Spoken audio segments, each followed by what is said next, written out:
Toxic movie ನೋಡೋದಕ್ಕಿಂತ ಮೊದಲು KEA ಎಕ್ಸಾಮ್ಗೆ important ಆಗಿರುವಂತಹ ಟಾಕ್ಸಿಕೆಂಟ್ಗಳ ಬಗ್ಗೆ ತಿಳ್ಕೊಳ್ಳೋದು ತುಂಬಾ ಅವಶ್ಯಕ. ಏನಕ್ಕೆ ಅಂದ್ರೆ ಪೊಲೀಸ್ ಕಾನ್ಸ್ಟೇಬಲ್ ಎಕ್ಸಾಮ್ ನಲ್ಲಿ ಒಂದು ಟಾಕ್ಸಿಕೆಂಟ್ ಬಗ್ಗೆ ಆಲ್ರೆಡಿ ಕ್ವಶನ್ ಆಗಿದೆ. ಮುಂದೆ ಬರುವಂತಹ ಕೆಇಎ ಎಕ್ಸಾಮಿನೇಷನ್ ಅಲ್ಲಿ ಟಾಕ್ಸಿಕೆಂಟ್ಗಳ ಬಗ್ಗೆ ಕ್ವಶನ್ ಕೇಳುವಂತಹ ಚಾನ್ಸಸ್ ತುಂಬಾನೇ ಇರುತ್ತೆ. ಹಾಗಾಗಿ ಕೆಇಎಗೆ ಇಂಪಾರ್ಟೆಂಟ್ ಆಗಿರುವಂತಹ ಕೆಲವೊಂದು ಟಾಕ್ಸಿಕೆಂಟ್ಗಳ ಬಗ್ಗೆ ಈ ವಿಡಿಯೋದಲ್ಲಿ ತಿಳ್ಕೊಳ್ಳೋಣ.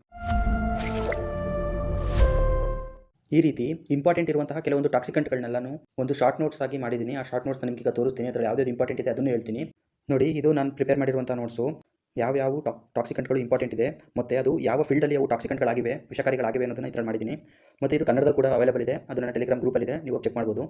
ಮತ್ತು ಯಾರ್ಯಾರು ನನ್ನ ಟೆಲಿಗ್ರಾಮ್ ಚಾನಲ್ನ ಸಬ್ಸ್ಕ್ರೈಬ್ ಮಾಡಿದ್ರೆ ಸಬ್ಸ್ಕ್ರೈಬ್ ಮಾಡ್ಕೊಳ್ಳಿ. ಮತ್ತು ತುಂಬ PDF ಎಲ್ಲ ನಾನು ಆಲ್ರೆಡಿ ಅಪ್ಲೋಡ್ ಮಾಡಿದ್ದೀನಿ, ಅದನ್ನು ನೀವು ನೋಡ್ಬೋದು. ಈಗ ಈ ವಿಷಯಕ್ಕೆ ಬಂದರೆ ನೋಡಿ, ಹೆವಿ ಮೆಟಲಲ್ಲಿ ಈ ಸಲ ಮರ್ಕ್ಯೂರಿ ಕೇಳಿದ್ದಾರೆ. ನೆಕ್ಸ್ಟ್ ಸಲ ಯಾವುದನ್ನು ಕೇಳ್ಬೋದು ಅಂದರೆ ಲೆಡ್ನ ಕೇಳ್ಬೋದು, ಅಥವಾ ಆರ್ಸೆನಿಕ್ ಕೇಳ್ಬೋದು, ಅಥವಾ ಕ್ಯಾಡ್ಮಿಯಂ ಕೇಳ್ಬೋದು. ಇಲ್ಲ ಅಂದರೆ ನಮ್ಮ ಕೆಇಎದು ಫೇವರೇಟ್ ಫಾರ್ಮೇಟು ಒಂದಿಸಿ ಬರೀ ಟೈಪಲ್ಲಿ ಇದನ್ನು ಕೊಟ್ಟು ಇದರಿಂದ ಬರುವಂತಹ ಡಿಸೀಸ್ ಯಾವುದು ಅಂತ ಕೇಳ್ತಾರೆ. ಫಾರ್ ಎಕ್ಸಾಂಪಲ್ ಮರ್ಕ್ಯೂರಿಯಿಂದ ಮೀನಾಮಾಟ ಡಿಸೀಸ್ ಬಂದಿತ್ತು ಅಂತ ಫಸ್ಟ್ ಕೇಳಿದ್ದಾರೆ. ಆರ್ಸೆನಿಕ್ಕಿಂದ ಆರ್ಸಿನೋಕೋಸಿಸ್ ಬರುತ್ತೆ, ಬಟ್ ಆ್ಯಕ್ಚುಲಿ ಈ ಥರ ಕೇಳಲ್ಲ. ಈ ಕ್ಯಾಡ್ಮಿಯಂ ಕೇಳೋದು ತುಂಬ ಇಂಪಾರ್ಟೆಂಟು. ಕ್ಯಾಡ್ಮಿಯಿಂದ ಇಟಾ ಡಿಸೀಸ್ ಬರುತ್ತೆ. ಹೀಗೆ ಕೆಲವೊಂದು ಇಂಪಾರ್ಟೆಂಟ್ ಆಗಿರುವಂತಹ ಹೆವಿ ಮೆಟಲ್ಸಿಂದ ನಮ್ಮ ದೇಹದೊಳಗಡೆ ಹೆವಿ ಮೆಟಲ್ಸ್ ಸೇರಿದ್ರೆ ಯಾವ ರೋಗಗಳು ಬರುತ್ತೆ ಅಂತ ನಾವು ಒಂದ್ಸಲ ನೋಡ್ಕೊಬೇಕು. ನೆಕ್ಸ್ಟ್ ಬಂದು ಈ ಟಾಕ್ಸಿಕೆಂಟ್ ಗ್ಯಾಸಸ್ ಮತ್ತು ಏರ್ ಪೊಲ್ಯೂಷನ್ನು, ಇದ್ರ ಬಗ್ಗೆಯೂ ತುಂಬ ಸಲ ಕ್ವಶನ್ಸ್ ಆಗಿದೆ, ಮುಂದೆ ಕೂಡ ಆಗುತ್ತೆ. ಫಾರ್ ಎಕ್ಸಾಂಪಲ್ ಸಲ್ಫರ್ ಡೈಆಕ್ಸೈಡ್ ಅವ್ರ ಫೇವರೇಟು, ಸಲ್ಫರ್ ಡೈಆಕ್ಸೈಡ್ ಬಗ್ಗೆ ಕೇಳ್ತಾರೆ. ಮತ್ತು ಓಝೋನ್, ಓಕೆ ನೋಡಿ, ಅಮೋನಿಯಾ ಇರಿಟೇಟ್, ಅಮೋನಿಯಾದಿಂದ ನಮಗೆ ಹೆಲ್ಪ್ ಆಗುತ್ತೆ ಅಂತ ಗೊತ್ತು, ಬಟ್ ಅದು ಕೂಡ ಟಾಕ್ಸಿಕೆಂಟ್ ಅಂತ ನಮಗೆ ಗೊತ್ತಿರಲ್ಲ. ಸೊ ಇಂಥದನ್ನು ಕೆಇಎದಲ್ಲಿ ಕೇಳುವ ಚಾನ್ಸಸ್ ಇರುತ್ತೆ. ಮತ್ತು ಕರೆಂಟ್ ಅಫೇರ್ಸ್ಗೆ ವೆರಿ ಇಂಪಾರ್ಟೆಂಟ್ ಯಾವುದು ಅಂದರೆ ಗ್ಲೈಫಾಸೇಟ್ ಅಂತ. ಗ್ಲೈಫಾಸೇಟ್ ಈ ಕರೆಂಟ್ ಅಫೇರ್ಸಲ್ಲಿದೆ. ನಾನು ಇದ್ರ ಬಗ್ಗೆ ಆಲ್ರೆಡಿ ಒಂದು ಶಾರ್ಟ್ ನೋಟ್ಸ್ ಮಾಡಿ ನಾನು ಟೆಲಿಗ್ರಾಮ್ ಚಾನಲ್ ಹಾಕಿದ್ದೀನಿ. ಹೋಗಿ ಜಸ್ಟ್ ಒಂದು ಸಲ ರಿವೈಸ್ ಮಾಡಿ ಅಷ್ಟೇ. ಮತ್ತು ಎಕ್ಸಾಮ್ಗೆ ಇನ್ನೊಂದು 2 ದಿನ ಅಂದಾಗ ಅವಾಗ ಈಗ ನೋಡ್ತಾ ಇರಿ, ನಿಮಗೆ ಕಣ್ಣಲ್ಲಿ ಕೂತಿರುತ್ತೆ, ಹೋಗಿ ಬರಿಬೋದು, ಆರಾಮಾಗಿ ಅಟೆಂಡ್ ಮಾಡ್ಬೋದು. ಮತ್ತು ಇದು ನೋಡಿ, ಪೆಸ್ಟಿಸೈಡ್ಸ್ ಬಗ್ಗೆ ಇದೆ. ಪೆಸ್ಟಿಸೈಡ್ಸ್ ಕೂಡ ಇಂಪಾರ್ಟೆಂಟು. ಇದರಲ್ಲಿ ಎಂಡೋ ಸಲ್ಫನ್ ಆಯ್ತಲ್ಲ, ಇದು ಇನ್ಸೆಕ್ಟಿಸೈಡ್ಸಾ ಅಥವಾ ಪೆಸ್ಟಿಸೈಡ್ಸಾ, ಈ ರೀತಿ ಕ್ವಶನ್ಸ್ ಕೇಳ್ತಾರೆ.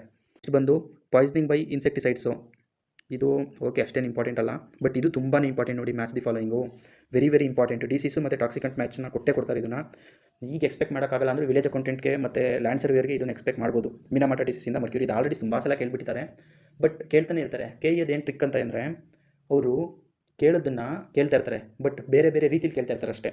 ಸೊ ಇದನ್ನು ನೋಡ್ಕೊಳ್ಳಿ. ಇದರಲ್ಲಿ ಫ್ಲೂರಿಡಿಂದ ಫ್ಲೋರೋಸಿಸ್ ಇದೆಲ್ಲ ಗೊತ್ತಾಗ್ಬಿಡುತ್ತೆ.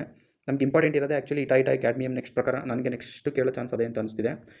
ನೆಕ್ಸ್ಟ್ ಬಂದು ಇಂಪಾರ್ಟೆಂಟ್ ಕನ್ವೆನ್ಷನ್ ಕೂಡ ಇಂಪಾರ್ಟೆಂಟ್ ಆಗುತ್ತೆ, ಯಾಕಂದರೆ ಮೀನಾಮಾಟ ಕನ್ವೆನ್ಷನ್ ಬಗ್ಗೆ ಆಲ್ರೆಡಿ ಕೇಳಿದ್ದಾರೆ. ಹಾಗೆ ಸ್ಟಾಕ್ಹೋಮ್ ಕನ್ವೆನ್ಷನ್ ಬಂದು ನಮ್ಮ ಪರ್ಸಿಸ್ಟೆಂಟ್ ಆರ್ಗ್ಯಾನಿಕ್ ಪೊಲ್ಯೂಟೆಂಟ್ಸ್ ಬಗ್ಗೆ ಬರುತ್ತೆ.